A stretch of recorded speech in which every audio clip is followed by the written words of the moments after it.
Hello, everyone. My name is Sheldon Callahan. I'm with the Developer Experience team at Atlassian. This is the Atlassian Developer Platform. So we're going to be talking about all things with the platform. A little housekeeping. You've probably heard this a million times. If you can, silence your phone if you haven't already. I'm sure you probably already have. And if you haven't, download the app and give us a nice little survey at the end. The next talk I'm really excited about, it's with Jason Hinch. He's on the identity team. He's the architect for identity. So he's going to talk about all the new features with identity and how you'll be able to leverage it as a developer. Some fun facts about Jason is that when he joined Atlassian about 8 years ago, he was the youngest person on the team for about 18 months or so. I remember those days. It was a long time ago for me. So, all right, so without further ado, Jason.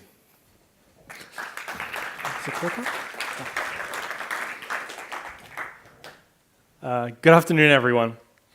Today, as said, I'm Jason Hinch. I'm one of the architects in Identity, and today I'm here to talk to you about privacy, the changes that we're making within the Atlassian cloud, and how they affect you app devs and app vendors. So just a bit of a quick agenda. I'm going to take you through why privacy, why we're looking at it now, why it's something that we should be looking at, and why it's important. I'll then be taking you through Atlassian's approach to privacy, the way that we're looking at it, because that is the basis of how we've implemented our privacy lifecycle. We also have I'm going to take you through the identity model and give you a bit of a primer of that, make sure everyone's on the same page of how users are modeled within Atlassian systems. And then on top of that, we have the privacy lifecycle. I'll be taking you through what the changes are that we are rolling out over the next year, and how we're protecting users' data around that, and how they affect you. So first, why privacy? So one of the reasons we're looking at privacy is there is an unprecedented amount of user data in the cloud today. More and more people are moving more information into the cloud, and as a result, the risk of breaches or information being exposed about a user are growing every day. We also know that enterprises are moving to the cloud. They're very interested in this, but enterprises have a lot of unique requirements around compliance for their data, including the user data of their staff. I'm sure all of you haven't been living under a rock and you are very aware of GDPR. It came into effect on the 25th of May this year.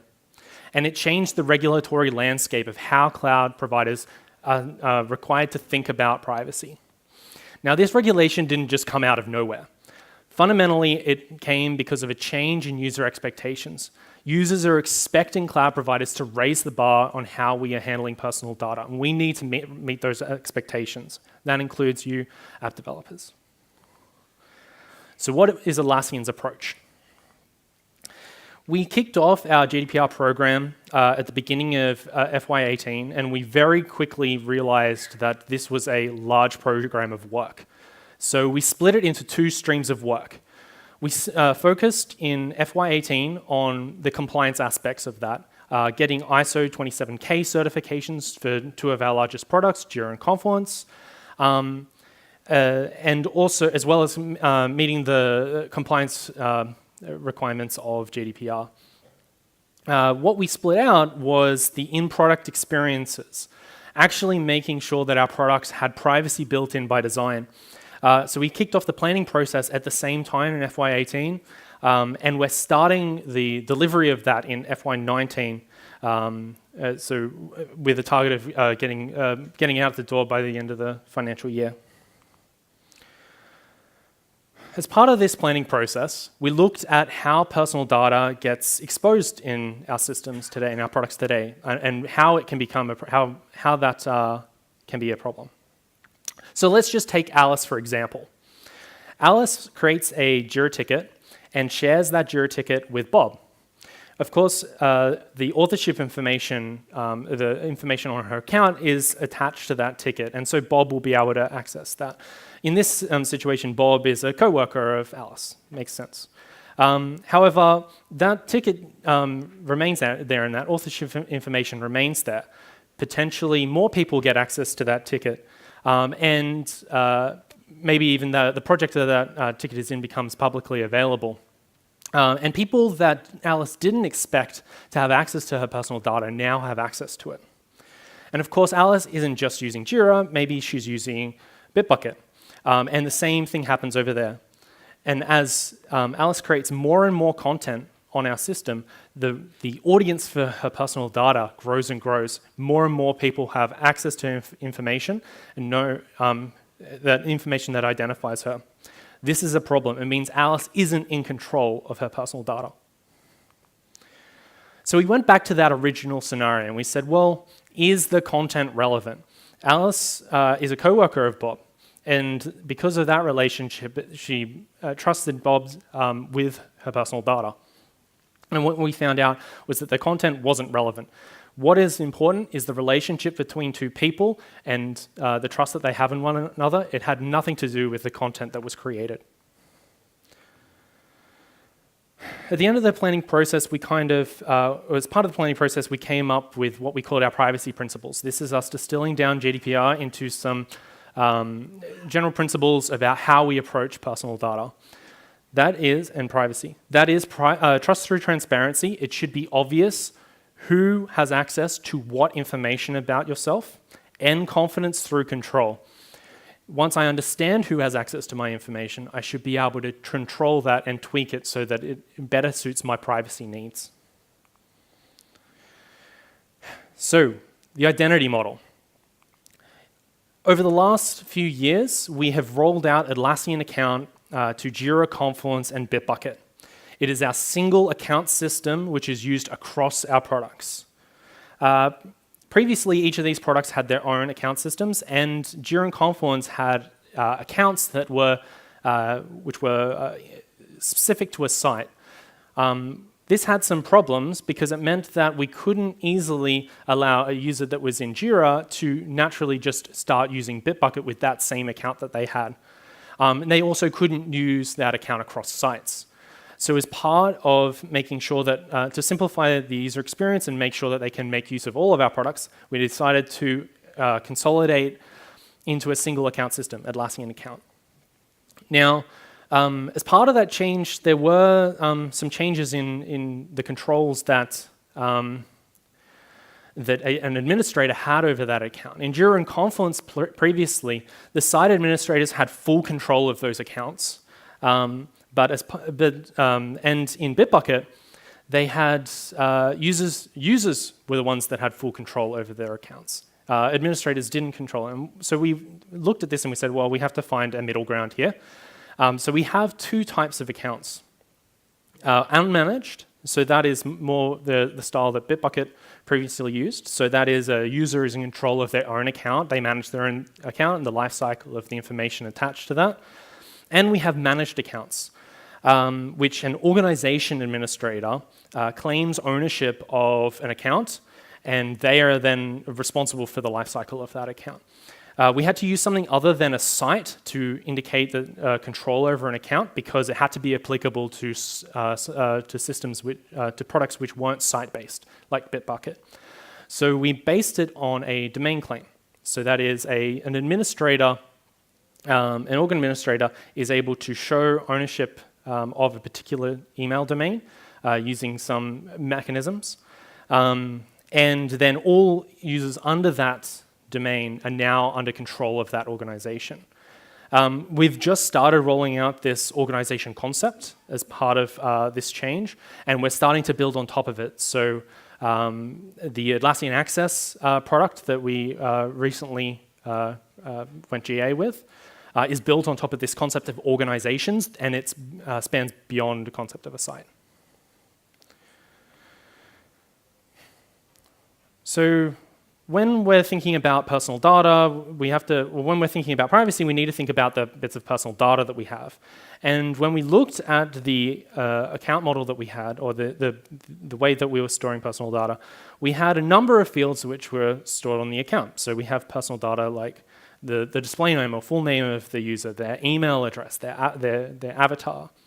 things like a job title and whatnot. And then we also had another piece of information, which was per site, per account, which was the username. And this was the only piece of personal data that wasn't at an account level. It was, it sat at this per site, per account level. It was largely left over from that transition from sites, from accounts being site-centric to being global. And we looked at it at the use cases for username, and we decided to simplify things. We are removing the site-scoped usernames. We did this for a number of reasons. Part of what I described before is that we wanted to be able to implement privacy controls based on the relationship between two people. The username required the context of content, the site that you were viewing that in. And it meant that that piece of information wasn't relevant to siteless experiences, and it really hindered our ability to build siteless experiences out. That username also was a direct identifier for the person, and it meant that as part of a right to be forgotten request that a user exercised on Atlassian, we had to remove that username. Now, that username was also being used as a foreign key to store data against, which was a problem. It meant that we had data integrity problems. Luckily, there was an alternative. We have Atlassian account IDs for every single account. They're globally unique, and they do not identify a person, so they are safe to leave around after an account is closed and a user has exercised their right to be forgotten. So this brings us to the first challenge that app developers have, and that is to switch to Atlassian account ID for storage within your system. We are putting out some migration guides to help you understand how to make these changes, and we'll be putting them out by the end of the month to facilitate that change. So let's get on to the privacy lifecycle, the meat of the changes that we're making. There are two parts of the privacy lifecycle: privacy controls, that is controlling the flow of data and how giving user control of who has access to what information about them, and close account. Once a user decides to leave the platform, they can take their personal data with them, and there's no reference to it left. I'm going to start with the latter because I think it's the simpler of the two. A close account is simple. Once, when a user closes their account, we remove all pieces of personal data associated with that account. We leave behind the account itself as a tombstone, but because all the personal data has been removed, we no longer can identify the person. We leave behind that tombstone so that we can still render content which was created by that account. So a closed account will be self-service for unmanaged users, and for managed users, it would be exercised by the org administrator. So users would need to go to their org administrator in order to get their account closed. Fundamentally, though, this is an existing process. We're actually executing it now by the support. Our support services support is doing it manually. All we're doing is moving it into an in-product experience. So this brings us to the first, one of the first things, the first time I'll show you this slide, and that is don't store or cache personal data. If you are not storing or caching personal data, then when an account is closed, there is nothing for you to do. You don't have any reference to personal data, and so everything is done. And this is particularly true once you've moved to account IDs for storage. But we do know that there are some use cases for storing personal data, particularly if you're storing your own fields of personal data associated with the account. So if you are storing personal data, you'll need to delete it when an account is closed. There are webhooks available right now that you can use for this, but there are some durability issues with it, so we are building out a better solution for that, and finalizing that right now, and you should be able to hear about that soon. So what about the controls of a user has while they're on the platform? So what the users will get is a privacy setting per field. Users will be able to control for each field of personal data what the audience is for that, who can access that information. What this means is that the information will display differently based on who's looking at that information. As part of this process, we did recognize that we still needed to maintain some level of personal data to render a user within the system to someone viewing the content. And so we introduced the concept of a nickname, which is always public. We decided not to make the display name public because an org administrator can restrict the managed account so that you can't access it. You can't modify that. And we wanted to provide some control to an end user, so we provided a public nickname, and they can control the visibility of their display name. And if it's not visible to someone, the nickname will be used in its place. So I talked about audiences for personal data. There are 3 levels of audiences. Only me, so only myself or the Atlassian systems will have access to that information. Collaborators, so this is a definition of people, trusted people that can have access to more information about you, and then a public audience, everyone else in the world. This collaborator definition right now is that we're rolling out with the first cut is for managed users, and it is people who are managed by the same organization as you. We are, however, going to be changing this definition over time. Collaborators, the definition of collaborators is going to change. We will roll out something for unmanaged users after, and change this definition. So it's easiest if I show you a visual example of how this kind of state looks. On the left, we have Jose, and he's being viewed by someone who's also in his organization. You can see that they have full view of all his personal data that he has because they're collaborators, they're trusted. The next one along would be someone who isn't in Jose's organization. They'll see his, and this is what the default view would be. So they'll see his full name by default, his avatar would be masked, they wouldn't see some of the other fields of personal data. And finally, if Jose was quite privacy conscious and he decided to pull back all the settings, the far right is what someone would see in that situation, and they weren't a collaborator. So this is the second time I've put this slide in. Because information is different based on who's looking, it's really, really important that you do not store or cache personal data. This slide is in here for a reason. So we do know that there are some challenges the apps would face because certain bits of information are absent from requests now. The first one of this is that, well, if an email address is private, which would be the default setting that we would set for an email address. That makes sense because you don't expect people to be exposing their email address all over the internet. How does an app send a notification to that person if they can't access the email address?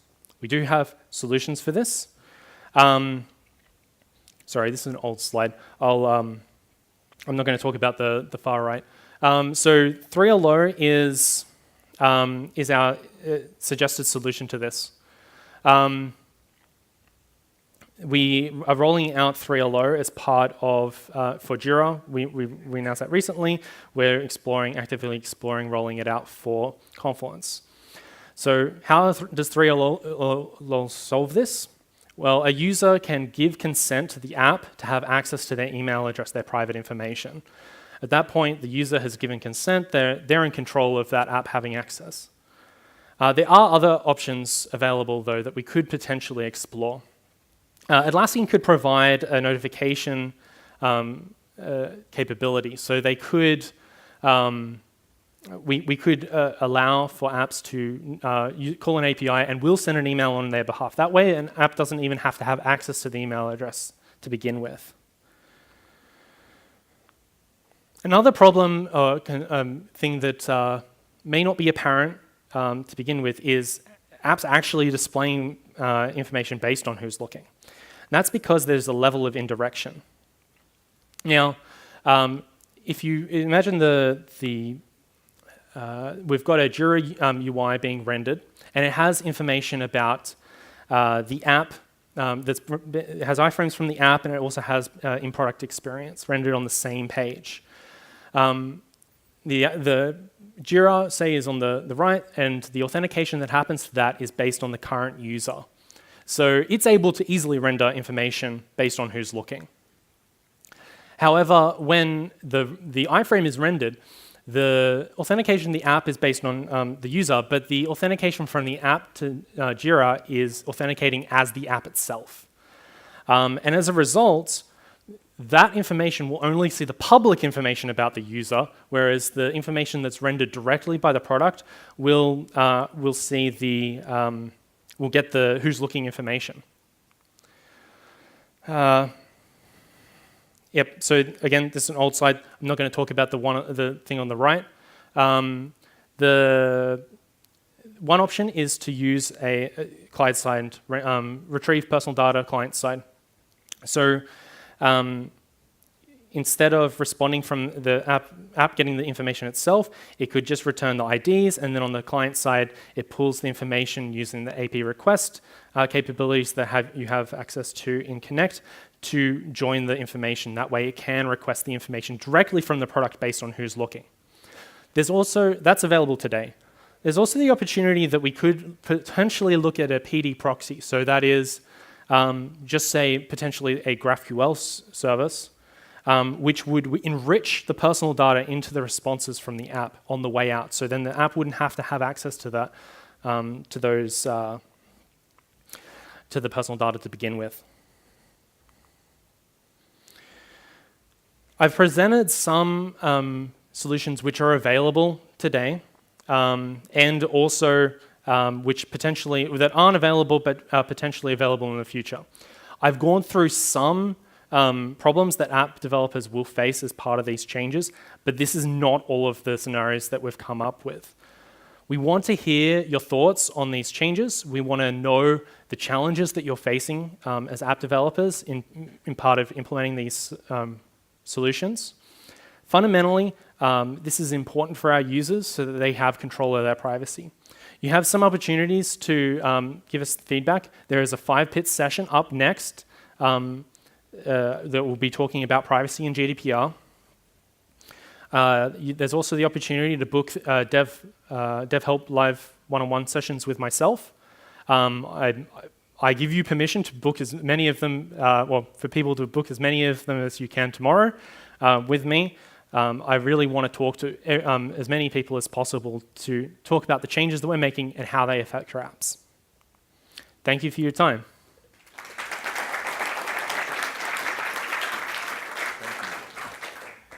So any questions for Jason?